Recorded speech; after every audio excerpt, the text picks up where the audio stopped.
মাধবদীতে সাংবাদিকদের সাথে জামায়াতে ইসলামের মতবিনিময় সভা অনুষ্ঠিত হয়েছে। নরসিংদীতে মাধবদী শহর থানা শাখা বাংলাদেশ জামায়াতে ইসলামের মতবিনিময় সভা অনুষ্ঠিত হয়েছে। শুক্রবার সন্ধ্যা ৭টায় পালকি কমিউনিটি সেন্টারে মতবিনিময় সভা অনুষ্ঠিত হয়।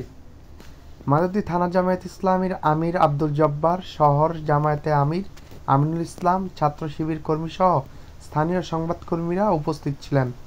ভালো জ্ঞান অর্জন করলে জ্ঞানী মানুষ সবকিছু কাজ করতে পারে। এই জন্য সমাজ পরিবর্তনে জামায়াত ইসলামী এভাবে লোক তৈরি কাজ করতেছে, এবং এই কাজ যখন সফল হবে এই জাতির মঙ্গল ততদূর সহজ হবে। কারণ আমরা মনে করি জামায়াত ইসলামী ক্ষমতায় গেলে এদেশের মানুষের জন্য মঙ্গল হবে, এদেশের মানুষের হক তারা ফিরে পাবে। বাংলাদেশ জামায়াতে ইসলামী ব্যাপারে সাধারণ মানুষের মাঝে প্রচলিত বিভিন্ন ভুল ধারণার নিরসনে ব্যাখ্যা সহ বক্তব্য রাখেন থানা ও পৌর শহরের নেতৃবৃন্দ। Dhaka 24 desk report.